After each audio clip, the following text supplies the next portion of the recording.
Hello, everyone, and welcome back to our weekly interviews. I am Vera Morris with Beauty Queens Galore, the pageant resource, and I'm super excited about today's guest. Her name is Andrea Sasha Ortiz, and she goes by Sasha. I love that name. And she recently was the first runner-up to the International Ms. Pageant competition, so we're going to talk about that.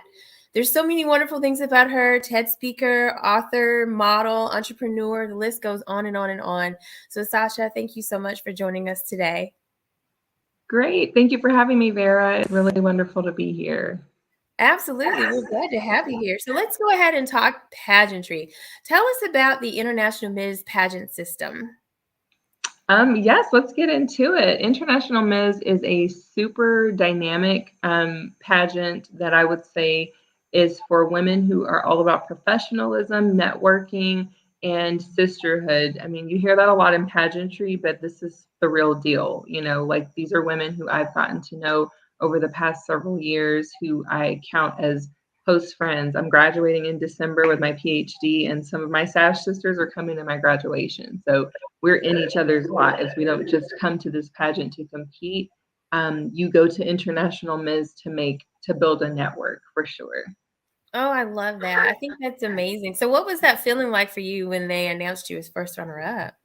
I'm still in shock right now. I'm still in shock. It was shock, amazement, feeling overjoyed, a little bit disappointed too, obviously, because I wanted to take the main title, but it doesn't matter. To me, getting that far is just a blessing in and of itself. I worked super hard. I was previously International Miss Texas.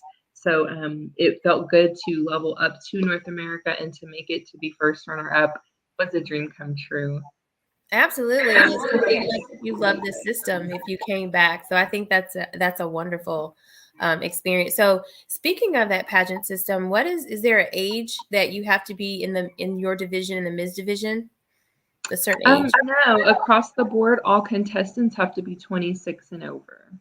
And as we Oh, see in recent days, who knows what the future holds with age restrictions in pageantry, which I'm a proponent against. I think I agree with Ms. Universe's decision. I love it.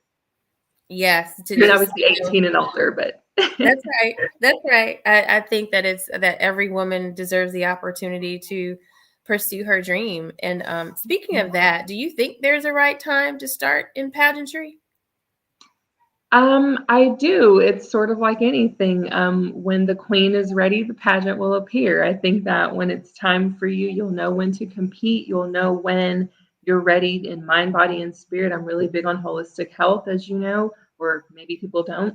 I'm really big on holistic health. So I think if your mind, body, and spirit are in the right place and aligned at the same time and balanced, that's when it's time to do a pageant because as we all know, pageantry tests all of those arenas of life and so many more. So if you're grounded and you're stable and you're in a balanced, good, healthy place, I think it's a good way to challenge yourself to grow and to exceed your last best effort. Absolutely. So, when did you get involved in pageantry?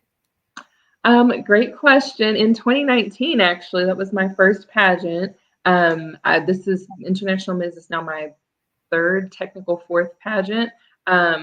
I pretty much went through a major life change. I got divorced. I got married young and divorced younger, as I always say. And so I got divorced, and my good friend and sorority sister told me, hey, guess what I did when I was going through that?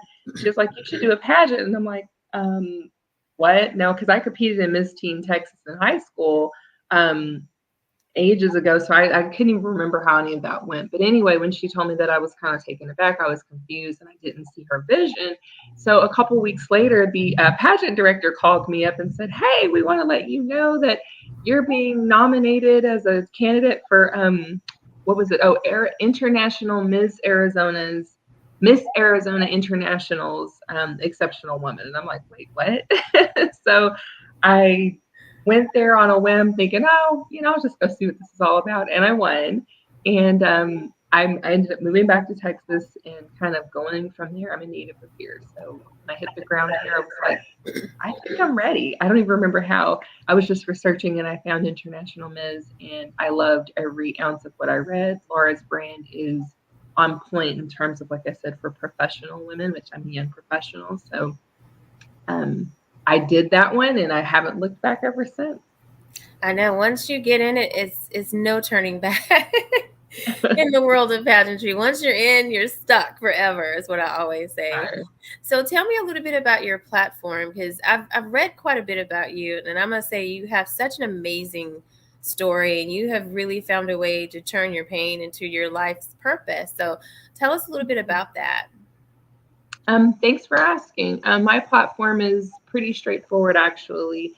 During the pandemic, which was the first year I did International Ms., everything was virtual. Obviously, we were all quarantined. So I had a women's group that was originally to talk about how to build economic freedom by starting businesses. So forming an LLC, that was what I was teaching local women how to do. And it just moved me in the midst of talking to these women to kind of start really reading the room. And what I started noticing, or the virtual room, what I started picking up and noticing, though, was that each of these women had something in common, which is that they had experienced domestic violence or abuse of some sort.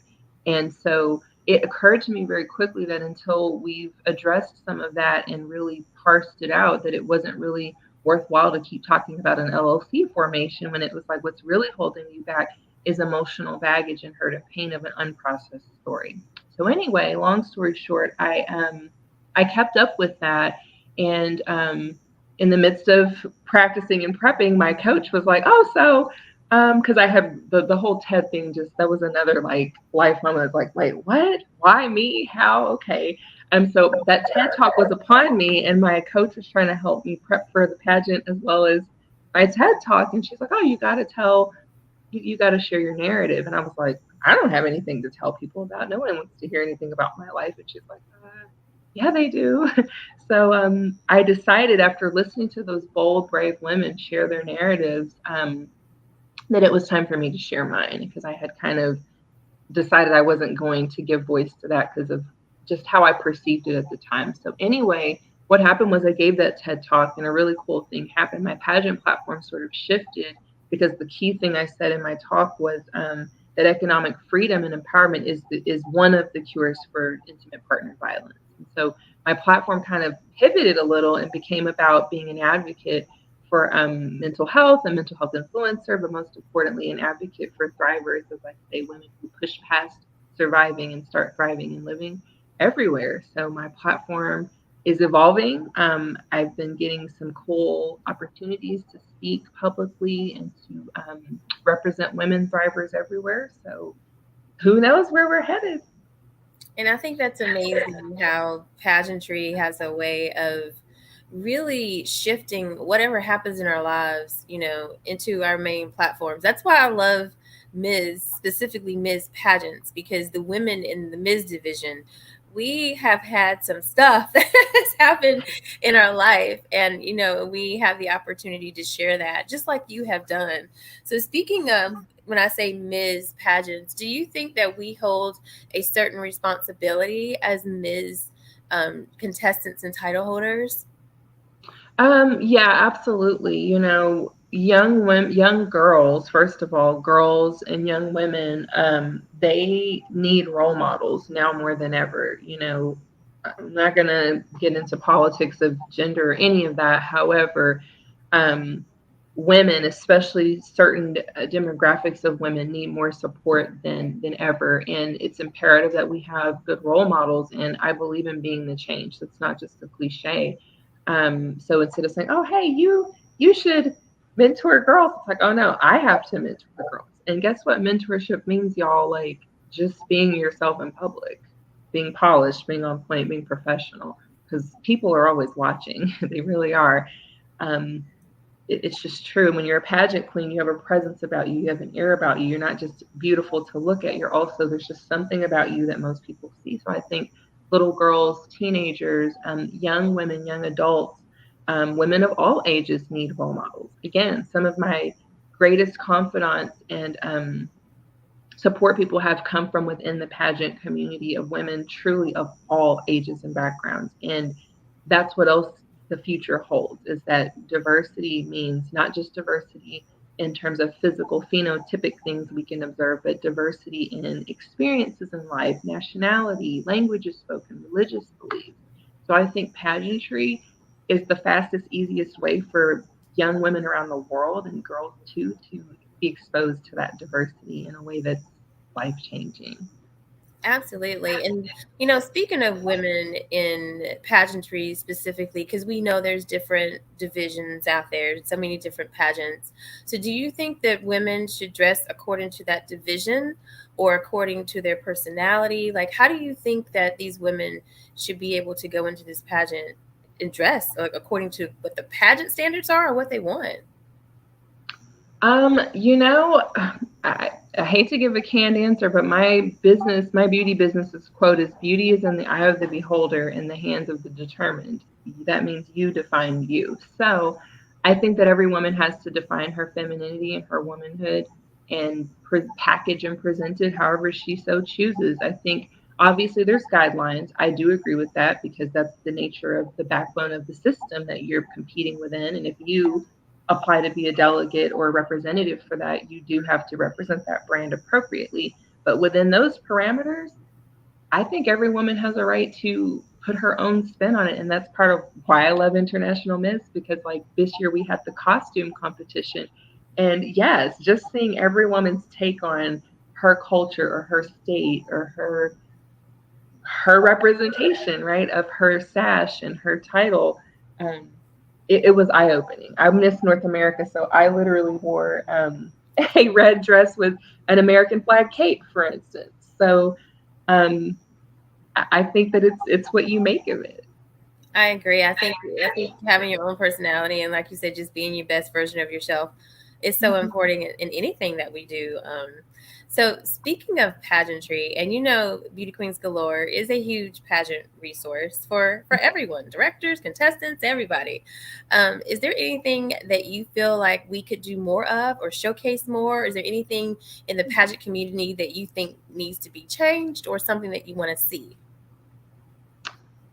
Um, that was a very heavy question. I want to think about that one. Short answer is yes, of course. We can always all like contribute more.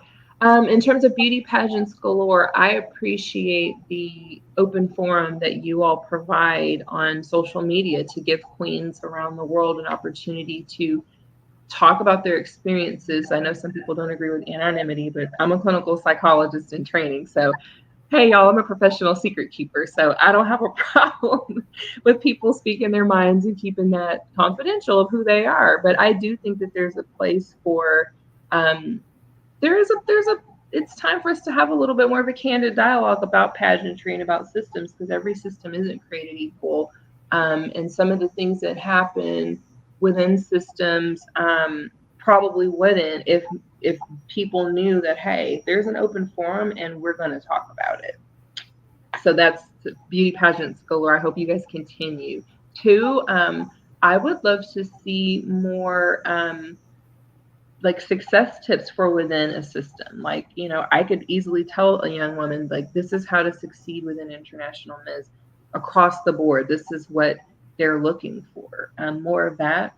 In terms of what needs to change in the pageantry world and industry, I think that's ever evolving. I think it depends on the day. I think we're right where we need to be. The announcement that came out yesterday, or forgive me, y'all, I'm a student, so I have pageant brain, mommy brain, and senioritis at the same time. But today being Thursday or Wednesday, excuse me, it's business day Thursday now, but Wednesday, whatever day, I think it was Monday that they made that announcement that Arbani made. I think we're right where we need to be. I think we have to stop asking the world to not restrict us if we're going to keep doing it to ourselves. So whatever restrictions we're asking to throw off of society, again, we got to be the change. So I think that the ageism, there is some in pageantry. I think sometimes we do it to each other and sometimes we do it to ourselves. Honestly, I wish queens would stop asking that question, because when people ask me how old I am, I say, oh, my soul is a million years old, okay? And I know better than to answer that question. So, and I know better than to ask it too. I'm Southern, y'all, so come on. Hey, But I'm Southern. Hey, I feel Right? you there. Southern, and as far as age goes, I'm like, it depends on what day of the week it is. I'm feeling 25 today, so Old enough to know better and still young enough to enjoy it and not care. So, that's um, and y'all forgive me, I'm having a Texas hair day. Sorry. Yeah. I'm in post pageant season. So, like in the NBA, whenever the playoffs are over, they've got gone fishing. So I'm about to, this is my gone fishing phase in hair. But yeah, no, I think that in pageantry, we have to give each other grace, with whatever it is. I think that's another thing. I'd love to see more focus on women with disabilities. mm, I've had the good fortune to compete in pageants alongside of some women that have both physical disabilities that are visible as well as invisible ones. And I think that that is something that should be not only celebrated, but given voice to in a way that each delegate or any delegate that chooses could use that. So maybe in lieu of, if there was a talent component, maybe it's a this is what makes me different component. So who knows? absolutely. Just continue to make that door evolve and more inclusive to all of us because we're all unique and special in our own ways. And I do agree with you 100%. So, Sasha, tell me, what do you want to be remembered for? Oh wow. Well, that's a great question too. Off the top of my head, finding the cure for PTSD. That's Um, because I think that I work with service members and their families. That's my day to day life's purpose. That I've gone to school a million years to get a PhD for in clinical psychology, and the cure for PTSD, because trauma doesn't just happen to veterans. PTSD and trauma impacts people from all walks of life. It doesn't discriminate. Truly, it doesn't. And there's so much in the world right now that's out there that stands to put people in that mindset, in that place. And I think the dialogue has to be opened about it in terms of mental health. And I think at the same time, PTSD has to be better understood as not just something that happens to people on first line combat. As you all know my story. If you want to know it, it's out there for you. As a thriver past a major life changing event, it was the difference between my success that you all see me pursuing now, or the failure. So the person who doesn't make the comeback from that versus the one who does, it's all about the trauma focused treatment that they get. So that's kind of what else I got that was getting at with my talk, which was about the power of support. So that support system, really intentionally including someone who specializes in understanding how to help you thrive past that trauma. That's the difference between the woman who can get up and talk to you about her story versus the one who is triggered and shut down when she even sees or hears anything. I've been both of those women. So it's just an amazing experience to know that despite what we in the in medical and mental health community say, oh, there's no cure for it. I don't believe that. I think there is a cure for PTSD. And I think it's a unique combination of multiple elements. And before I leave this planet, if I can, want to be remembered for either discovering that or contributing greatly to its discovery. Well, I have no doubt you will make that happen. So I commend you for all the work that you do. My dad is a Vietnam vet, so I definitely appreciate all the work that you do to help these service members and the veterans because it's very very important. And September is Suicide Prevention Month. So what do you believe?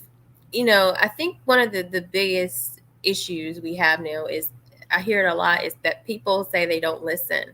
Like people are crying for help, but nobody is listening. As someone who's a professional in your field, what do you think is some of the first signs that somebody may be in trouble, mentally may be in trouble? Believe it or not, people think that it's this withdrawal from life. That sometimes is it, but as we know from our, beloved Sash sister who's not with us anymore, Chesley Chris, the most insidious form of depression, I believe, honestly, is high functioning depression. Because what high functioning depression looks like is actually what American culture and Western society tells us to aspire to. High functioning depression is that person who is always on their A game, is always polished, always looks perfect, always knows what to say, always knows what to do. Their life is perfect seemingly, But what no one knows is that deep inside they're fighting a battle that tells them you're never going to be better than whatever you just did. What's the point? And so what they do is they suffer in silence. And a lot of the time they kind of almost get to this place of just like, oh, everything is good. And it's very hard to see unless you know them intimately or you're a professional and you know what to listen for. So the shortest answer is I tell people this, and this is something I plan to advocate for heavily in the coming year after I graduate. Y'all, please ask your loved ones to get screened for depression every time they go to the doctor. Make your doctor's office provide it to you and everybody that comes to them. It's literally a form that's 9 questions that can simply tell them, do I need to make a referral? And every doctor that you go to, start off your general practitioner asking them, hey, do you work closely with a psychologist or mental health professional in case I ever need one? Because you may get a diagnosis, you may get some news, you may just not feel well, you may have a general mind body disconnect that you just need to process. You may be carrying old stuff that with you that's manifesting in your physical body. So get screened is the short answer for it. High functioning depression is a real thing. I'm a graduate of Spelman College. I'm a graduate of Columbia University. I'm pursuing a PhD. So I work with people all the time. I've gone to school with other people, other women, and men as well, who you see them and it's like, it's mind boggling. Like, wow, you're amazing. Like, you are doing superhuman things. But that puts them in a very vulnerable place to have no one to talk about it with. Because think about it, when you've achieved the top 1% of whatever in life there is, you kind of have no peers. And when people say it's lonely at the top, I think that gives it a new meaning to understand that that person who just won that title, that person who is ever achieving something, y'all stop and ask them how they're doing. Let's set our crowns on the stand for a moment just to hear each other and ask a fellow queen, how are you really doing? Whether she just won the title you wanted or not, because it could be the difference between tragedy or healing. Absolutely, because it's a lot that wearing that title. It's a lot that goes with it. Lots of responsibility, and sometimes it can be lonely. So it's good to have like you say, your sisters to reach out and just say, "You doing okay?" And sometimes that's literally all it takes. So tell me, Sasha, what does life outside of the crown look like for you? Oh my gosh. Hectic, busy. Throw a handful of glitter in the air and catch it. that's that's what my day-to-day life looks like. So I am a full-time mom to an amazing 4-year-old. I am pursuing my PhD in clinical psych. I'm a resident this year, so that means I wrote my dissertation. I'm done taking classes forever and a day. Knock on wood. And most importantly, that means that I graduate in December and I will be Dr. Ortiz. So my day-to-day life consists of me pursuing my first love, which is clinical psychology. I'm a girlfriend, so I have girlfriend duty to a guy who's super successful, so supporting him and encouraging him through his endeavors. And I'm a community servant. I'm a member of the Dallas Junior League. I'm all about the things I say. I believe in mentorship. I believe in serving the community. I'm growing a human being over here at my house, so I have to walk my talk because y'all, kids don't do what we say; they do what we do. So, so that's my day-to-day life is all the things. And lately, it's been self-care. Like pageant season was, as you see, it was informed and involved this year, and I turned around and closed it out with New York Fashion Week. So the gone fishing thing is for real. Like from now until who knows what the future holds. I'll definitely see y'all in the spring at Fashion Week. But from now until then, it's just watching Game of Thrones reruns, eating popcorn. I ate a steak for dinner last night, like stuff like that. Good stuff. I went out and had a carb fest after International Ms. after Fashion Week. So eating good food, exercising, moving my body, and getting 8 hours of sleep. So That's what it looks I'm like. mentally taking that advice. Get 8 hours of sleep, Vera. 8 hours of sleep. I just that and that was my next question to you is because you're so involved in so much balance, and you pretty much have said that you do a lot of self care, and I feel like it's so important. But a lot of people feel like it's selfish to really have that self care, but truly it's needed. I love that you said that. And I tell my patients all the time, which none of y'all are. And if you are, log off now. Um, I'm just kidding, but not really. Um, I tell my patients all the time, like, listen, self care is selfish. There is healthy selfishness. There's a modicum of the keyword self care. If I don't take care of you, I can't, excuse me, if I don't take care of me, I can't take care of you. As a mom, as a girlfriend, as a sister, as a friend. Um, I can't take care of the people, I can't take care of my patients if I'm not okay. So it's like on the plane, if I got to put your mask on, you got to put mine on first, right? So we both survive this thing that we're in the midst of. So for me, self care is selfish, but it's healthy selfishness because it's what, again, I'm role modeling to my son. I want him to grow up and be a family man who understands that I have to balance my career with my family, with my mind, body, spirit balance. Because those are the best guys today. Those are the best people to be friends or to love or to be with. Guys or girls, whatever, hey, no judgment from me. But that's what makes a person a person, I think, is being able to know when it's time to say, okay. Because in past pageant seasons, the season before this one, I didn't. I Mm. didn't do too well with it, and I had a bad pageant hangover after. That's a real thing. That's a whole other show. I think pageant hangover is for real, and I usually, I think it comes from you're so fixated and in pursuit that you forget about when all this comes off at the end of the night, and all the glamour and the glitz and the glitter, and it's just me, myself, and I, and maybe a mirror. What is really in it? And that is like, who am I? So, y'all, this is what we do, but this is not all of who we are. So that's the part of it. It's just knowing when to say when. So self care is Absolutely. literally just knowing when to say That's right. And you know your limits. So, you gotta listen to your body too. Definitely gotta listen to your body. And your mind. So you're absolutely correct. And let me ask you this because, sometimes it's really tough being a woman, especially women, with social media, because that's just our biggest form of networking and communicating with one another. So what advice would you give to women who may feel uncomfortable about their bodies? when. Oh wow. Most of y'all don't know this about me, but I'm 6 feet tall. So guess what? Yes, I'm a 6 foot tall woman in America. It's a little bit tough sometimes. And I have very big feet and I love heels. So I'm usually about 6'4", 6'5" on average. Um, so my body is constantly being noticed. It's constantly being commented on. It's constantly being assessed and rated and compared my whole life. So for all my tall girls out there, this is for us.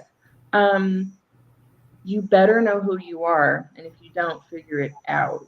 And your body is merely a vehicle that the universe, however you call them, God, goddess, whatever, and everything in between, gave you to move physically through this world, but it's going to fade away. It's going to break down and diminish over time. That's the point.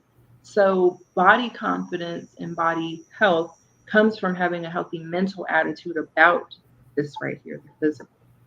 Because as you know, it changes over time. And if you're not ready to accept that or you're not moving through that process in a healthy way, so if you're not treating your body with respect, if you're not nourishing it enough, if you're doing things like binging and purging, if you're doing things like eating disordered behavior, eating too much or too little, your body is going to break down faster. And that's going to make your mind be unhappy and unhealthy, and your spirit, therefore, will follow. So, body health, body confidence comes from knowing I'm not my body. I just so happen to have this one because that's what somebody gave me. My mom and dad decided, like, she's got to be super tall. But at the end of the day, when I turn off the light and go to sleep and close my eyes, nobody knows how tall I am or how anything I am. I have to know how I am. So other young girls, especially in women, you've got to love what you've got because everywhere you go, I competed in Miss World America International. I met a Czechoslovakian delegate who was 6'7", and she had on heels. So y'all, there's always somebody who's doing more of or has more of whatever the heck you think makes you so great or so ungreat. There's always someone that's above it or below it. I've met a delegate before who was a little person when I did my first pageant. I met a delegate who had one leg. So your body is uniquely yours. It's like your thumbprint in a way. You gotta embrace it for what it is. So that's easier said than done. As you see, I believe in adorning myself and changing what I want, but I always remember that I'm not my body. All of this that I have or that I look like, the inside has to match the outside. So love yourself. And if you don't love yourself, get into a candid dialogue with some people who will let you talk about if you don't like your body or what you don't like about it. That's okay too, because that's how you get to that place of liking it. That's right. Have a good sanity circle, as I call it. Those women that you can reach out to and say, "Hey, I'm having a bad day," and it's like they just say the right words, and then you go about your business and you're good. And it's just to staying positive, like you said, and kind of shutting off the negativity that is unfortunately out there for all of us to deal with. So I agree with you 100%.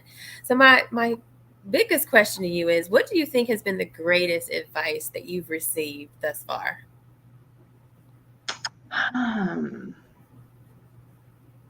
um, so when my first year at Spelman, Spelman is a true sisterhood. My advisor, my academic advisor, Dr. Evelyn Chisholm, who was in her 80s at that point in time and was in her 90s when she retired. I think she died at 93 or 94 years old. Um, so Dr. Chisholm, I remember the first day we had this seminar class that was sort of like a zero credit, but you better be there.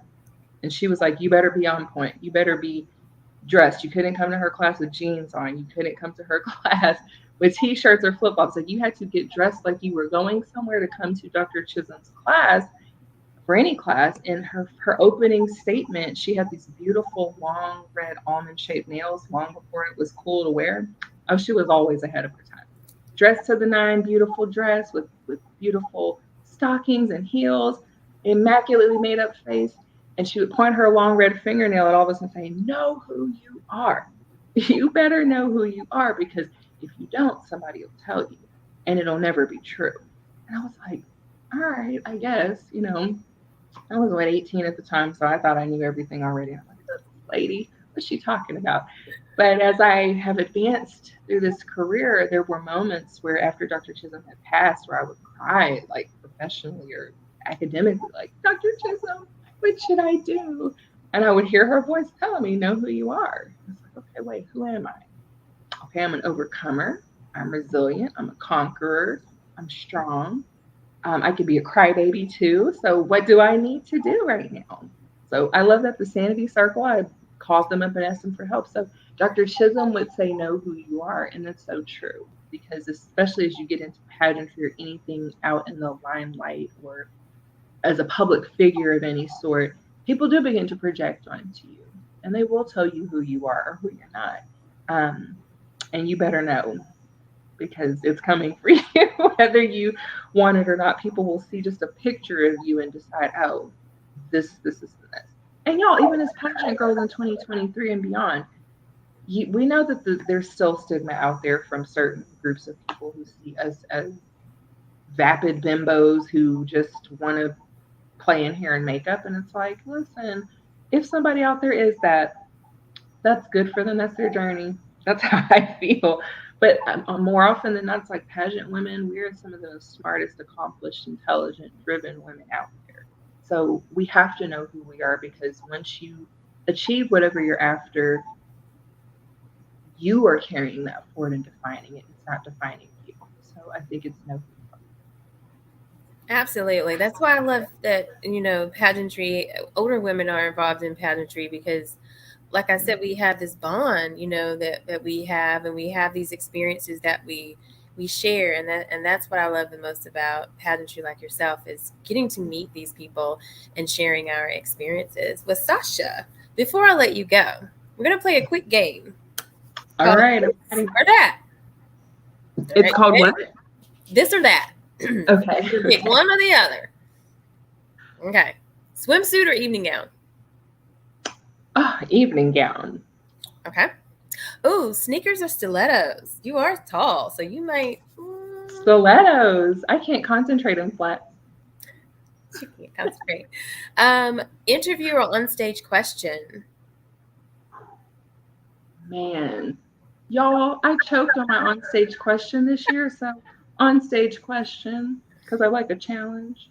It is a challenge. Ooh, slit or no slit for your evening gown? Man, this year I went for the slit and it worked. I'm super tall and I'm all legs, so if you got it, flaunt it. Slit. That's that. Yeah, show that leg. One piece swimsuit or two? Oh, I'm a fan of one pieces actually because I like I said, I'm all legs. So believe it or not, it actually looks sexier when it's like just like imagination and then pow, legs. She's a pal. I love it. Ooh, sash or crown? If it's the International Miss Crown, crown. Oh my God, it was glorious this year. They both represent two different things. So the crown, when you are at the moment, the sash is the day to day. Both. I always let people have one where they say both. That's a good one. You can have both from that one.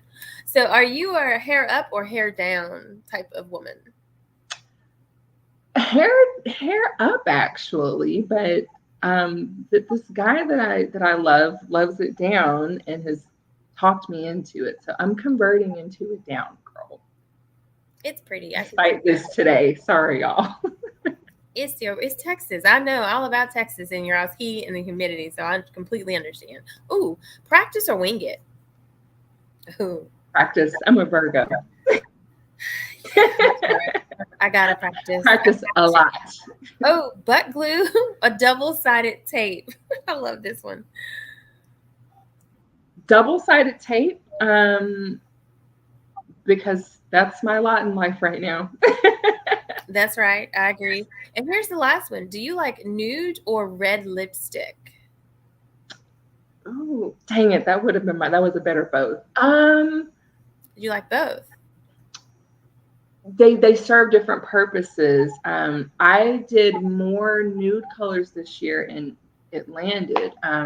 But when you're trying to make a power statement, wear red. And y'all, that is not my sorority color, so it's hot pink. But wear red always if you can, or hot pink. Wear hot pink if you can't do red.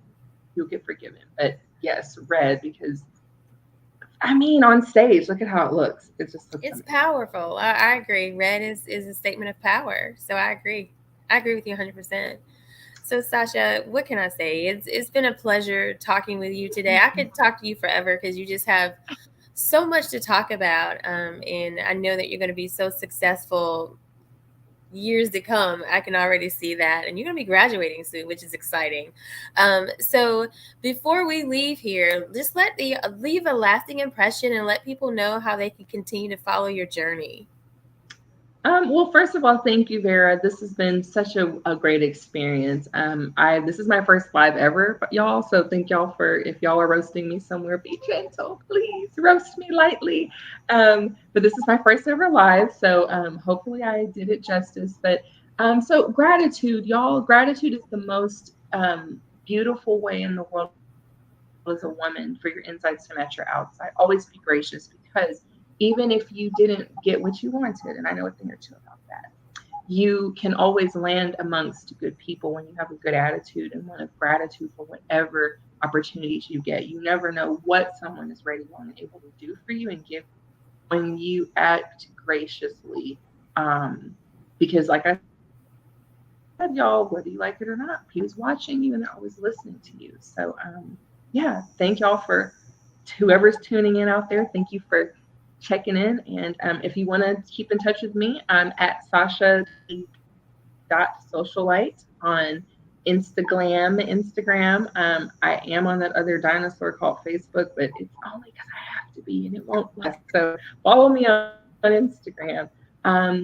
But yeah, and you can also keep checking back to learn about our mine and my business partners the world by storm with Golden Goddess Beauty Corporation. So in the coming months after graduation, I really will be ramping up a lot of cool stuff with that. So we're redefining beauty globally. That's all I can say. Well, awesome. And there again, Sasha, it has definitely been a pleasure. And I'm glad we were your very first live. You did an amazing job. And you definitely gave a lot of, I'd like to say, nuggets for all of us to walk away with and really, learn from and feel good about ourselves. So thank you again so much. I appreciate you taking your time to join us today. You take Thank you, care, Vera. This has Sasha. been amazing. Thank you. Happy Wednesday, y'all. Thank you. So thank you all so much for joining us today. Don't forget to follow Sasha and her amazing journey that she has right now. Um, it has been a pleasure being with you guys today. Again, I'm Vera with Beauty Queens Galore, the pageant resource. And until next time, have a great night. Thank you.